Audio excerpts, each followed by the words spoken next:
ውሃ ሁሉንም እቅድ ለነ አዳና ለሁላቸውም ልትነግራቸው በምትሄድበት ሰዓት ወንድሟም ከመንገድ ሆኖ ያስቆማታል።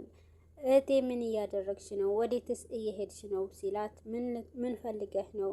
እምሄደውማ እውነቱን ለመናገር ነው። ለአዳና ለሁላቸውም ነግሬያቸው እውነቱን እኔም እገላገላለሁ ስትለውም እህቴ ያብደሻል እንዴ? የእናቴስ ህይወት እናቴን እኮ አሁን ታማሚ እንደሆነች ታውቂያለሽ ብሎ ያስቆማታል። እሷም አሁን እያልከኝ እንደሆነ ታውቀዋል ወይ?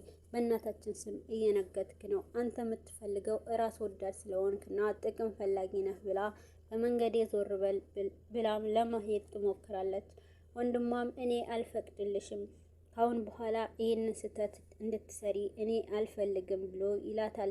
ታውቃለህ ከዛ በፊት ነበረ ይህንን እውነት መናገር ለአዳና ለአቤኒም መናገር የነበረብኝ ብላ ስትለውም እየነገርኩሽ አይደለም ወይ? ካሁን በኋላ የትም አትሄጂም።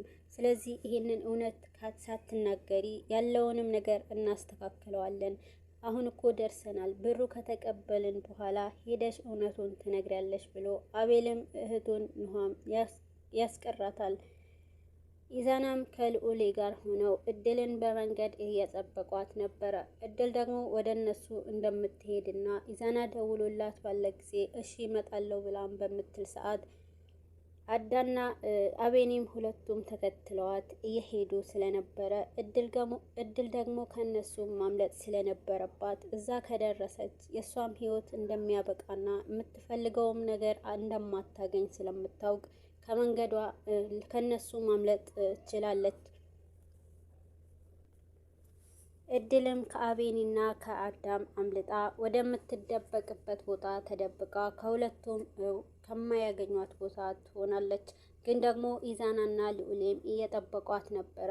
ብዙ ጊዜ ሲጠብቋት አትመጣም። ኢዛናም ቶሎ ብሎ ልዑልም እንዳዘዘው ስልክ ደውል ብሎ ስለነበረ ድጋሚ ይደውልላታል። እሷም ስልኩን አንስታ አሁን እንዳትደውልልኝ እኔ ደውልልሃለሁ፣ ምክንያቱም ያለውበት ሁኔታ በጣም መጥፎ ነው። እውነቱን ሳያውቁና ሳይጠራጠሩኝ አይቀርም። አሁን አዳና አቤኒ ተከትለውኝ ነው የመጡት። ስለዚህ ለዛ ስለሆነ ተደብቅ ያለው ብላ ትነግረዋለች። በዛን ጊዜ ኢዛናም በጣም ይደነግጥና ከልዑል እንዴት ነው ይሄንን ነገር ነግሬው የማመልጠው ብሎ በውስጡ በጭንቀት ይብሰለሰላል። በመጨረሻም ለልዑል ሲነግረው ልዑልም እሳት ነበረ የሆነው። እናንተ ሰዎች ምን እያደረጋችሁ እንደሆነ ታውቃችኋለሁ፣ በጣም ቀለዳችሁብኝ እያለ እንቅ አድርጎ አንገቱን ይይዘዋል። ኢዛናም እኔ ምንም አላቅም በፈጣሪ ስም እምልልሃለሁ፣ እሷም እየመጣሁ ነበረ ብላ ነበረ፣ ግን ደግሞ ሰው ተከትሏትና እውነቱን ስላወቀባት ለዛ ይመስለኛል ወደኋላ የቀረችው እና ምንም አታስብ አገኛታለሁ ብሎ ይለዋል። ልዑልም በዛን ጊዜ እሷ የማትመጣ ከሆነ ወደዚህ እኛ ራሳችን በእግራችን መሄድ አለብን ብሎ ለኢዛናም ይነግረዋል። ልዑሌ ኢዛናም በዛ ጊዜ መልሱ የነበረው እየተንተባተበ እኔ ያለችበትንም ቦታ አላውቅም አልነገረችኝም ብሎ ሲነግረው በጣም ይበሳጭና እናንተ ግን አሳበዳችሁኝ፣ ቀለዳችሁብኝ ብሎ በጣም በብስጭት ይጮህበታል ኢዛናም። እና ኢዛና ደግሞ አሁን ታውቃለህ ሁሉንም ነገር እኔ አስተካክለዋለሁ፣ እስከ ማታ ድረስ ያለችበትንም ቦታ ፈልጌ አገኘውና እኔ አስተካክለዋለሁ፣ በእኔ ጣለው ብሎ ለልዑልም ያረጋጋዋል። እንደዛ ብታደርግ ይሻልሃል፣ አለበለዚያ እኔን ታውቀኛለህ ምን አይነት ሰው እንደሆንኩኝ፣ ስለዚህ ቶሎ ብለህ አመቻች ብሎ ይዝትበታል። አቤኒና አዳ ወደ ቤት በሄዱበት ጊዜ እቺ ልጅ ቀለደችብን አይደለ? ማምለጥ አልነበረባትም፣ አመለጠች እኮ ብሎ ለአዳም አቤኒ ይለዋል። አታስብ፣ ሁሉንም ነገር እናስተካክለዋለን፣ እንይዛታለን። እሺ ሁሉንም ነገር አንተ ብቻ ተረጋጋ ብሎ ያረጋጋዋል።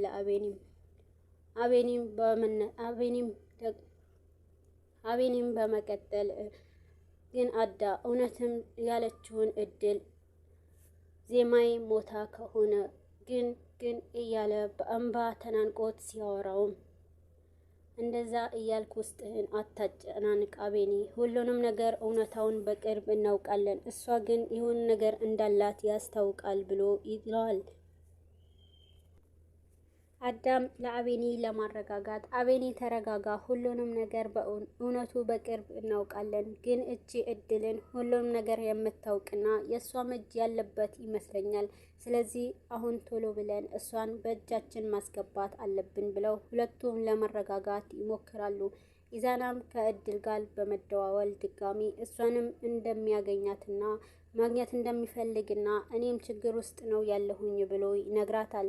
በዛን ጊዜ እድል ምን ሆነሃል ብላም ስትለው አሁን ልነግርሽ በማልችልበት ሁኔታ ነኝ ያለሁት፣ ግን ደግሞ አንተ ያለህበትን ቦታ የት እንደሆነ ብላም በምትጠይቀው ሰዓት ግን አንቺ የት እንዳለሽ ንገሪኝ ይላታል።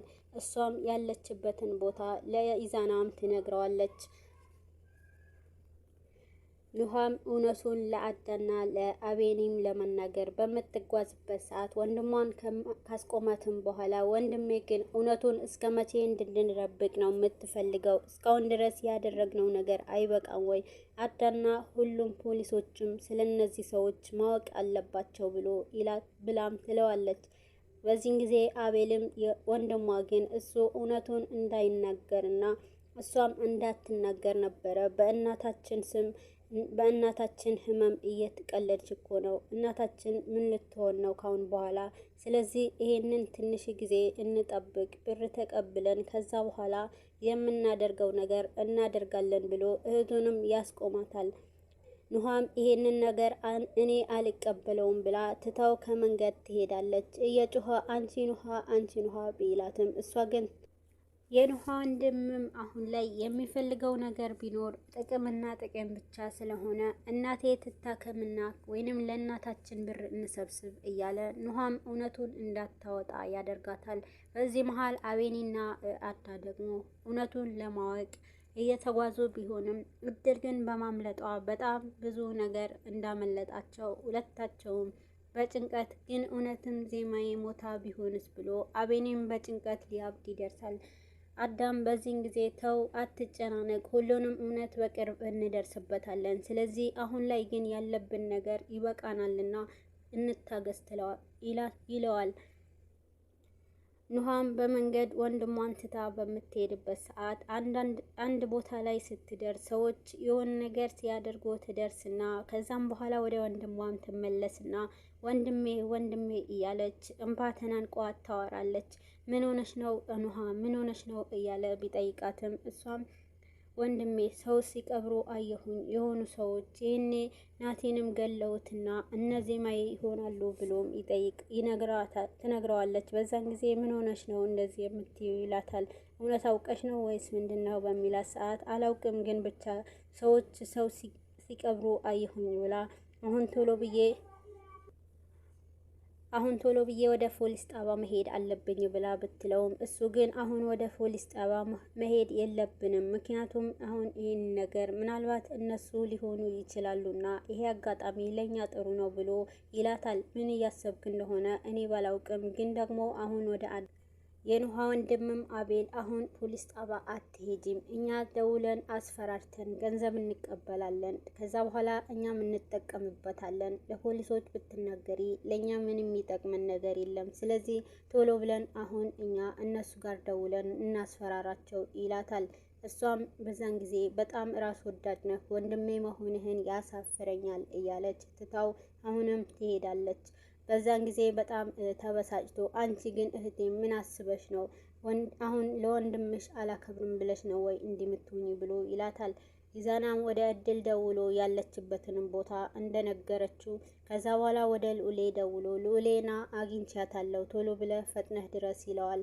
በዛን ጊዜ እሱም ልዑሌም ወደ እድል ለመሄድ መንገዱን ይቀጥላል። በመሀልም እድል ጋር አቤልም ደውሎ እናንተ ያልኳችሁን ነገር አታስቡበትም ወይ? ብር እፈልጋለሁ ከእናንተ በዚህ 24 ሰዓት ውስጥ ካልሰጣችሁኝ አሁን ውስጣችሁ እኔ የደበቅኩትን ምስጢር ሁሉ ለዓለም አሳያለሁ ብሎ ያስፈራራቸዋል።